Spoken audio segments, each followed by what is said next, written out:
Hello बच्चों, कैसे हो आप सब। मैं सेल्फ यूएस सिंह और आज केमिस्ट्री के इस लेक्चर में मैं जो है कुछ नया लेके आया हूँ।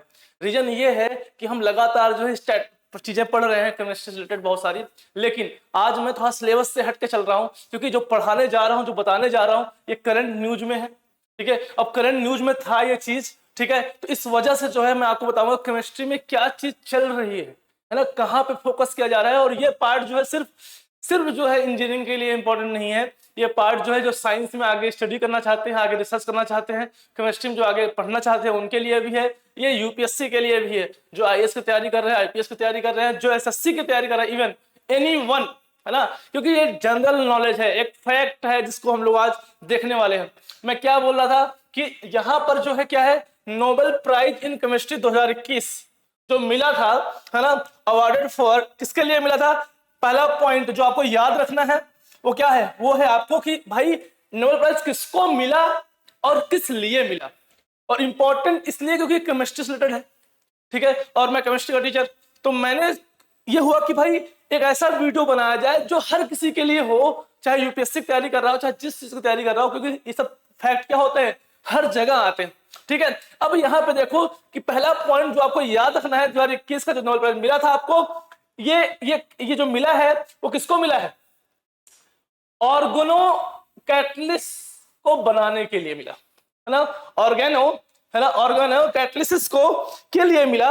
ऑर्गेनो कैटलिसिस का मतलब क्या है, कैटलिस्ट क्या होता है, सब मैं आपको आगे बताऊंगा, है ना। ऑर्गेनो मतलब ऑर्गेनिक, ऑर्गेनो मतलब ऑर्गेनिक, ऑर्गेनिक कैटलिस्ट इसके लिए मिला।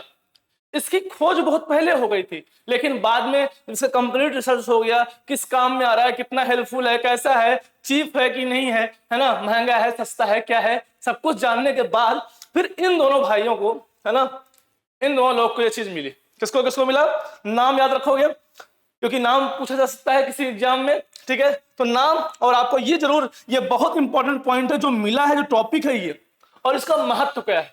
साइंस एंड टेक पार्ट से यूपीएससी में क्वेश्चन बन सकता है ना, आपके जब मेंस में आएगा तो।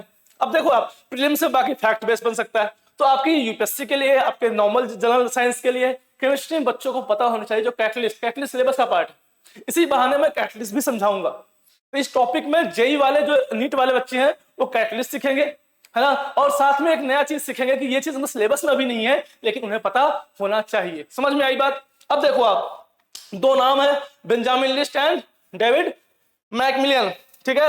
अब इन दो नाम को आप लोग याद रखोगे, भाई साहब जर्मनी से थे, है ना, और ये भाई साहब स्कॉटलैंड बॉर्न है।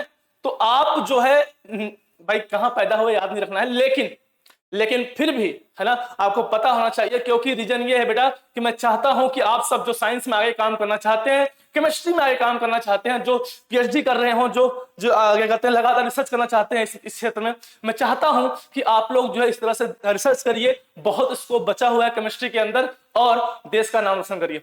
ठीक है, अब हम लोग जानते हैं कैटलिस्ट होता क्या है ना, कैटलिस्ट होता क्या है, ऑर्गेनो कैटलिस्ट क्या है, इसके बारे में बात करते हैं। इसका इंपॉर्टेंस, क्योंकि मेंस में जब क्वेश्चन पूछेगा इसका इंपॉर्टेंस पूछेगा, इसका सिग्निफिकेंस पूछेगा। समझ में आई बात, है ना। चलो यहां देखते हैं न्यूज क्या थी। न्यूज ये थी, अभी लेटेस्ट न्यूज है आपकी, कि केमिस्ट्री 2021 का जो है अवार्ड किया गया जर्मन साइंटिस्ट बेंजामिन लिस्ट को, Scotland born scientist David McMillan को, हु इंडिपेंडेंटली डेवलप द, है ना, एसिमेट्रिक ऑर्गेनो कैटलिस्ट। क्या है एसिमेट्रिक ऑर्गेनो कैटलिस्ट, ये इंपॉर्टेंट जो पॉइंट है मैं आपको बोल रहा हूं, इसकी खोज बहुत पहले हो गई थी। कब हुई थी, 2000 में, 2000 में खोज हो गई थी, लेकिन जब मिला अवार्ड कब, 21 साल बाद।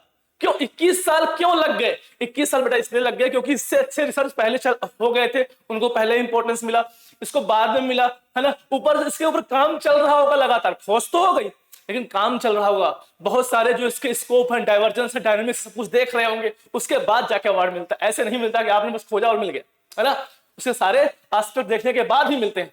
क्लियर है बात। अब एक चीज देखो, अब ये कैटलिस्ट होता क्या है। देखो जो नॉन टेक वाले बच्चे हैं, जो टेक वाले बच्चों को पता होता है ना, जो टेक वाले बच्चे हैं, साइंस वाले बच्चे हैं, उनको पता होता है, मैं क्लास में पढ़ाता भी हूं। और ये कैटलिस्ट जो है जेई के लिए इंपॉर्टेंट है, नीट के लिए इंपॉर्टेंट है, ये वर्ड इंपॉर्टेंट है, ये पार्ट इंपॉर्टेंट है। लेकिन एसएससी वालों के लिए, जो नॉन टेक वाले हैं, जो साइंस लेकिन नहीं पढ़े आगे, है ना, उनके लिए जानना बहुत जरूरी है कैटलिस्ट क्या होता है। अब एक चीज समझो आप, कैटलिस्ट क्या होता है। कैटलिस्ट देखो यहाँ पे कि जब कोई रिएक्शन होती है, समझो आप इस बात को, पहले समझो बाद में समझते हैं पॉइंट। जब रिएक्शन होती है ना, जब रिएक्शन होती है बेटा, तो रिएक्शन कुछ स्लो होती है ना। बहुत सारे रिएक्शन बहुत जल्दी नहीं होती, बहुत टाइम लगाती हैं, 2 दिन 3 दिन, हाँ 2 घंटे 4 घंटे। लेकिन आप चाहते हो कि भाई आप कंपनी में बैठे कोई चीज बना रहे हो, है ना, और रिएक्शन करा रहे हो, रिएक्शन करके 5 घंटे ले रहा है, लेकिन बैठे हुए हो, रिएक्शन होगा तो एक प्रोडक्ट मिलेगा, तो बहुत दिक्कत वाली बात है ना। 2-3 दिन लग जा रहे हैं रिएक्शन कराने में। ऐसे बहुत सारे रिएक्शन जो बहुत बहुत क्या कहते हैं, धीरे, बहुत धीरे होते हैं। जैसे प्रिपरेशन ऑफ अमोनिया, और अमोनिया कितना यूज है, अमोनिया की इंडस्ट्री होती है, उससे खाद बनता है, यूरिया बनता है। आप सोचो कि अगर हम बैठे रह जाएंगे कि भाई बना रहे हैं और टाइम बहुत लग रहा है, तो कैसे प्रोडक्शन करेंगे, है ना। रिक्वायरमेंट बहुत ज्यादा है, हमें चीजें फास्ट करानी पड़ती। जब रिएक्शन धीरे हो, उसे फास्ट कराना हो, तब क्या करते हैं, तब कैटलिस्ट लगाते हैं। कैटलिस्ट क्या है, एक सब्सटेंस अपने आपके शरीर के अंदर कैटलिस्ट है ना, बताऊंगा मैं आपको आगे, है ना। तो कैटलिस्ट क्या है, एक सब्सटेंस है, एक पदार्थ है जो कि मेटल है, मेटल ऑक्साइड हो सकता है, एंजाइम हो गया। ऐसे कैटलिस्ट जो होते हैं, कैटलिस्ट क्या करता है, जो रेट ऑफ रिएक्शन को बढ़ाता है। पहला पॉइंट ये आपको याद रखना है, कैटलिस्ट क्या होता है, जो रेट ऑफ रिएक्शन को बढ़ाता है, मतलब टाइम घटा देगा, रेट बढ़ जाएगा, रिएक्शन जल्दी होगा। जो देर में हो रहा था, वो रिएक्शन क्या होगा, अब जल्दी होगा। समझ में आई बात, है ना। तो कैटलिस्ट क्या है, when two or more compound react to form a new compound, ठीक है, the process of is often aided by the chemicals that do not change themselves but help the speed up। Point देखो आप क्या बोल रहा है, अपने आप को चेंज नहीं करेगा। मतलब भाई ये क्या है, आया 2 लोग को, अरे देखा है जो पंडित जी आते हैं ब्याह कराते हैं, बोलो वो क्या करते हैं, खुद को बस अपने आप के इन्वॉल्व नहीं करते हैं। ब्याह 2 लोग का होता है, जल्दी कराते हैं, बोला क्या, ऐसे हमारा किसी रिश्ता नहीं हो रहा है, तो पंडित जी क्या करते हैं, लेके आते हैं कहीं दूर से रिश्ता, है कि नहीं। तो लेके आते हैं कि भाई देखो वहां उनकी जो है लड़की जो है इतनी है, ये है वो है, पढ़ी लिखी है, लेके आए, मिला दिया, तो टाइम बच गया, लड़की लड़का ढूंढने में टाइम बच गया। तो वो समझ रहे हो आप, तो ये काम वही है, टाइम बचा रहा है ना भाई। रिएक्शन हो रहा है और जो है टाइम बचा रहा है, कौन, कैटलिस्ट, जल्दी करा रहा है। कैसे करा रहा है बताऊंगा आपको, एक मजेदार चीज बताऊंगा कैसे कराता है ना, कैटलिस्ट कैसे टाइम को बचाता है, समझो आप। एक चीज देखो, इसमें क्या बोल रहा है कि अपने आप को चेंज नहीं करता है, बस सामने वाले का जो रिएक्शन हो रहा है वो कराता है, जल्दी कराता है ना। एक प्रकार दलाल मान लो, बोलो, है ना। चलो अब इसके बाद देखो, अब 2000 के आसपास जो है, अभी तक हमारे पास सिर्फ 2 ही तरह के थे, और आपके सिलेबस में 2 ही तरह के थे, है ना। 2 तरह कौन से कैटलिस्ट थे, एक था, है ना, एक था आपका हेवियर मेटल्स, टंगस्टन वगैरह हो गए, है ना, प्लेटिनम वगैरह हो गए, है ना, निकिल वगैरह हो गए, हेवियर मेटल्स। और दूसरा था आपका एंजाइम्स। एंजाइम्स कहाँ है हमारी बॉडी के अंदर, जानते ही हो, खाना पचाने में एंजाइम्स का बहुत बड़ा रोल है। और आपको पता है, चाहे वो जितने फाइबर होते हैं, जितने प्रोटीन होते हैं, सब कॉम्प्लेक्स स्ट्रक्चर के होते हैं, उनका रिएक्शन बहुत धीरे होता है। ये एंजाइम्स रिएक्शन को फास्ट करते हैं। नहीं खाना खाया आज, पचेगा 4 दिन बाद, बोलो है क्या, तो जल्दी पचाने, 2 घंटे 3 घंटे खाना पच गया, फिर से भूख लगी, फिर से खाया, है कि नहीं। ये करने के लिए क्या कर रहा है, एंजाइम्स आ रहा है, एंजाइम्स रिएक्शन को फास्ट कर रहा है, तोड़ रहा है फटाफट, बोलो है क्या, रिएक्शन को फास्ट कर रहा है। समझ में आई बात, नहीं तो एक दिन खाने के बाद 5 दिन तक चलता रहेगा, पेट में पचेगा ही नहीं, पचेगा, एनर्जी नहीं आएगी, तो गए, बोलो। तो इस तरह से बेटा कि अभी तक हमारे पास सिर्फ 2 ही टाइप के कैटलिस्ट थे, कौन से, हेवियर मेटल्स, दूसरा एंजाइम्स। अब ये तीसरा कौन आया जो अभी खोजा गया है 2000 में, है ना। तो उससे पहले हमारे पास 2 थे, ठीक है, ये बात पढ़ाया जा चुका है, पढ़ाया जाता है, ठीक है। लेकिन अब पहले इंपॉर्टेंस जानते हैं, इनका इंपॉर्टेंस क्या था, इनमें कमियां क्या थी। भाई जब कमियां होती हैं तभी तीसरे खोज होती है, समझना मेरी बात। अगर कोई कमियां है ही नहीं, खोज क्यों की जाएगी। खोज कब होती है, जब तुम्हें कोई प्रॉब्लम आती है, जब प्रॉब्लम आती है तब सोल्यूशन के लिए हम जाते हैं, जब सोल्यूशन के लिए जाते हैं तो वहां खोज होती है। जब भी आपको रिसर्च माइंड डेवलप करना हो, आप प्रॉब्लम का सोल्यूशन खोजो, प्रॉब्लम पहले खोजो कि क्या प्रॉब्लम्स आ रही है सोसाइटी में, क्या प्रॉब्लम्स आ रही चीजों करने में, अब उसका सोल्यूशन खोजो। जिस दिन आप सोल्यूशन खोजना चालू कर दोगे, आप रिसर्च करना आप साइंटिस्ट बन जाओगे, ठीक है। अब इसके बाद हेवियर मेटल्स, ये क्या थे, इनकी प्रॉब्लम क्या थी, है ना भाई, ये महंगे बहुत है ना, ये क्या है, महंगे बहुत है, एक्सपेंसिव है, ठीक है। अब एक्सपेंसिव और डिफिकल्ट टू द माइन, इनको माइनिंग करने में, इनको निकालने में बहुत पैसा लगाता है, इनका मुश्किल काम है निकालना, कहां जमीन से खोद के निकालना बहुत मुश्किल काम है, ठीक है।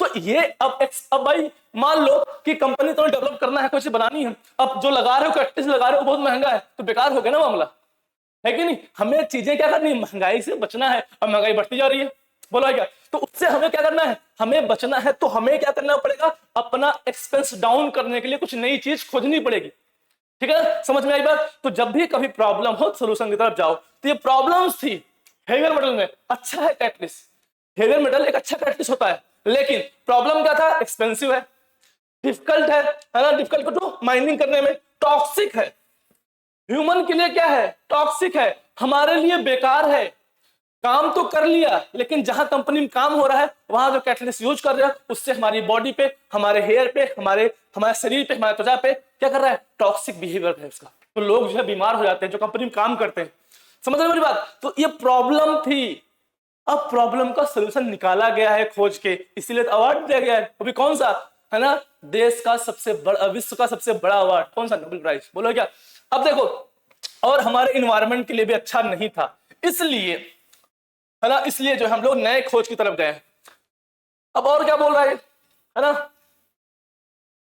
अगर एंजाइम्स की बात कर लो ना, अगर वो बहुत सारी चीजें हैं कि मैं बता रहा हूं कि मैं, तो मेरा पॉइंट आपको बता रहा हूं, है ना, metals required environment free the water, है ना, ऑक्सीजन, क्योंकि हमें सब क्या करना पड़ेगा, प्योर करना पड़ेगा, इंडस्ट्रियल एरिया में वहां का पानी, वहां का ऑक्सीजन, वहां का एयर सब प्रदूषित हो जाता है ना, इस तरह कैटलिस्ट जो है उनके पार्टिकल्स जो है एयर में आ जाते हैं, ठीक है, तो इसलिए हमें उनसे बचना है। अब एंजाइम्स देखो, जो एंजाइम्स हमारी बॉडी में है ना, एंजाइम्स भी क्या होते हैं, कैटलिस्ट होते हैं। Enzyme work best when water, जब आप पानी पी रहे हो, हम लोग पानी क्यों पीते हैं, खूब एंजाइम अच्छे से काम करे, है ना, तो enzyme work best when water used medium, तो जब जब वाटर होगा तब तक तो रिएक्शन अच्छा करेगा एंजाइम, लेकिन कोई अगर और सॉल्वेंट आपने यूज कर लिया वाटर के अलावा कोई और सॉल्वेंट में, हमारा एंजाइम काम नहीं कर रहा है ना, एंजाइम काम नहीं कर रहा है, तो सुटेबल नहीं है अलग अलग रिएक्शंस के लिए, ये फिक्स कुछ रिएक्शन के लिए सुटेबल है, और उसके लिए पानी की बहुत ज्यादा रिक्वायरमेंट है ना, तो ये हमारी बॉडी के अंदर ही रह गया, बाहर इतना यूज नहीं कर पा रहे हम इसको, ठीक है। अब हमें क्या चाहिए, हमें चाहिए कि जो है कुछ ऐसा नया मिल जाए जिससे जो है ये सारी प्रॉब्लम कम हो जाए, ये जो एक्सपेंस है कम घट जाए, आपका जो माइनिंग पार्ट है वो थोड़ा सा कम हो जाए, कि नहीं चाहिए कोई बात नहीं, जरूरत ही नहीं है, टॉक्सिसिटी घट जाए हमारे, जो हमारी हो रही हमारे लिए अच्छा हो, ऐसी चीज खोजी जाए। जब आपके पास प्रॉब्लम थी तो हम सोल्यूशन की तरफ गए, समझ में आई बात, ठीक है। अब इसके बाद देखो, मैं ये कुछ एग्जांपल्स हैं, ये आपको याद नहीं करने, किसी को याद नहीं करने, है ना, ये कुछ एग्जांपल्स हैं जो जो क्या कहते हैं एसिमेट्रिक ऑर्गेनो कैटलिस्ट के हैं, जैसे है ना, ये ऑर्गेनो मतलब ऑर्गेनिक, जहां पे कार्बन हाइड्रोजन हो, साथ में नाइट्रोजन ऑक्सीजन भी होते हैं, ठीक है, जैसे एमाइन का कैटलिस्ट है ये, ऐसे एल्कॉइड का कैटलिस्ट है, ठीक है, तो इस तरह से ये क्या नाम है, ब्रोमीन का कैटलिस्ट है, ठीक है, ऐसे एनएससी का है, तो इस तरह से आप लोग को लेकिन ये याद नहीं करना है, आप एसिमेट्रिक का मतलब होता है कि इसमें जो है इसका मिरर इमेज है ना, जो हो जिसका मिरर इमेज हो वो क्या नॉट सुपर इम्पोजेबल हो, और वो एक नई प्रॉपर्टी दिखाए, ठीक है, उसको बोलते हैं आइसोमर, ठीक है, इतना डीप में आपको जाने की जरूरत नहीं है, ठीक है। अब यहां पे सुनो, अब यहां पे जो नया खोजा गया है उसका क्या फायदा है, ये सब बातें मेंस में लिखनी पड़ेगी, जो आईएएस के एस्पिरेंट्स हैं, जो आईपीएस के हैं, जो पीसीएस के हैं, है ना, उनको जो है जब वो पार्ट में जीएस में उनको लिखना पड़ेगा, है ना, ये आपको पता होना चाहिए कि जो नया खोजा गया है उसके क्या फायदे हैं, पुराने में क्या प्रॉब्लम्स थी और नए में क्या फायदे हैं, ठीक है, आप इसको एनालाइज करके ऐसे पढ़ना, ठीक है। अब एक चीज देखो, है ना, यहाँ पे न्यू खोजा गया है ना, वैरायटी ऑफ केमिकल रिएक्शन करके इसको खोजा गया, ठीक है, जो कि हमारा फिर चीप कैसा है, जो पहली प्रॉब्लम थी महंगा था, वो ये कैसा है, सस्ता है, बोलो हम क्या चाहते हैं, महंगाई बहुत बढ़ी, बोलो हम सस्ते की तरफ जा रहे हैं, हम ऑप्शन ढूंढ रहे हैं, हम गैसोलीन का, पेट्रोल का ऑप्शन ढूंढ रहे हैं, कर रहे हैं, गवर्नमेंट इस पे प्रयास कर रही है, बहुत सारे रिसर्च चल रहे हैं कि हमें पेट्रोल ना खरीदना पड़े, कुछ और तरीके से ग्रीन हाइड्रोजन है ना उसकी से कार चले, तो बहुत सारे तरीके खोजे जा रहे हैं, समझ में इलेक्ट्रिक व्हीकल आ ही गया है ना, तो बहुत सारी चीजें खोजी जा रहे हैं जिससे हमारा पेट्रोल के ऊपर डिपेंडेंसी, डीजल के ऊपर डिपेंडेंसी कम हो जाए, समझ में आई बात, क्योंकि प्रॉब्लम हो चुकी है, क्योंकि वो महंगा हो चुका है, जब भी वो महंगा हो गया, सस्ता था कोई बात नहीं था, आज महंगा हो गया है तो और महंगा पूरा चला जाएगा, क्योंकि कैसा है ये खत्म हो जाएगा एक दिन, तो महंगा होगा ही होगा, तो रोक नहीं सकते, तो उसके लिए क्या है, दूसरा तरीका है चीप चीजें ढूंढो, रिसर्च करो, ये आप भी सोच सकते हो, ठीक है ना। तो वो चीज महंगी थी, ये चीज कैसी है, सस्ती है। इन्वायरमेंट फ्रेंडली है, वो कैसा था, इन्वायरमेंट के लिए टॉक्सिक था, ह्यूमन के लिए टॉक्सिक था, ये कैसा है, इन्वायरमेंट फ्रेंडली, ठीक है, और मोर इफिशियंट है, उनसे ज्यादा इसकी इफिशियंसी है। इफिशियंसी 93% आसपास है। इफिशियंट का मतलब होता है ज्यादा आउटपुट अच्छा देना, ज्यादा अच्छा आउटपुट देना, तो मोर इफिशियंट है। समझ में आई बात। अब इसके बाद बोल रहा है कि एसिमेट्रिक जो होते हैं, एफिशिएंटली प्रोड्यूस न्यू मॉलिक्यूल्स में बहुत सारे पॉइंट लिखे हुए हैं। 3D ओरिएंटेशन मतलब होता है कि 3D डायमेंशन में होते हैं, एसिमेट्रिक होते हैं, ठीक है। और इसे ज्यादा आपको इतना सोचना नहीं है, आपको मेन पॉइंट्स आपको कैप्चर करने हैं इस पूरे पॉइंट में। सारे पॉइंट लिख दिया हूं यहां पर, लेकिन इसमें से मेन पॉइंट कैप्चर करने हैं आपको। समझ में आई बात है ना। अब इसमें ये बोल रखा है एक चीज, वही जो आपको बोल रहा हूं मिरर इमेज वाला पार्ट है ना, ये सब वही सब यहाँ पे है। और उसके अलावा इसमें एक चीज बोल रखा है कि मिनिमाइजिंग वेस्ट, अगर आपका इफिशिएंसी हाई होगा तो वेस्ट जो है वो क्या होगा, मिनिमाइज हो जाएगा। बोला है क्या, सीधी सीधी बात है। आप खुद सोचो, अगर आपका आउटपुट ज्यादा निकल रहा है तो कोई वेस्ट नहीं हो रहा है, बोला है क्या, है ना, तो आपका वेस्ट क्या होगा, मिनिमाइज हो जाएगा। जब आंसर लिखा करो तो आंसर लिखने का तरीका होता है कि जब तो खुद बनाओ आंसर। अब आप जानते हो मोर इफिशियंट है, इफिशिएंसी से क्या हो गया कि आपका जो वेस्ट होगा ऑटोमेटिक क्या हो जाएगा, कम हो जाएगा। एक पॉइंट वो बन गया। बस ऐसे पॉइंट बनाने होते हैं, ठीक है। तो आपको ये जो नया चीज खोजा गया है, इसके कुछ पॉइंट्स हैं, इसे आपको क्या करना है, अंडरस्टूड करना है, इसे पढ़ना है, ठीक, सॉरी। तो मैं आपको ये चीज बोल रहा हूं कि आखिर में ये लेक्चर क्यों बनाया मैं, है ना। तो रीजन ये था कि ये लेक्चर सिर्फ आपके लिए, सिर्फ जेई के बच्चों के लिए नहीं है, सिर्फ जो है नीट के बच्चों के लिए नहीं है, वो साइंस के बच्चों के लिए है, जो स्कोप हो रिसर्च करने का, सोचने का। मैं आपको बताना चाहता हूं कि जब जब प्रॉब्लम होती है तब तब एक सोल्यूशन होता है। चीजें महंगी थी तो सस्ता लाया गया, है ना। तो आप भी सोच सकते हो, पढ़ने लिखने के बाद यही है नॉलेज का यूज। नॉलेज तब तक नॉलेज नहीं है जब तक उसका यूज ना किया जाए। आपने कितनी पढ़ाई कर ली, आपने उसका यूज नहीं किया, है ना, बेकार, बोला गया। तो वही चीज है। तो आई होप आपको बहुत मजा आया है और आपने इसे एंजॉय किया है, ठीक है। सॉरी। तो इस तरह से जो है आपको ये नाम याद रखने हैं, ये पॉइंट याद रखने हैं, ठीक है। Bye bye.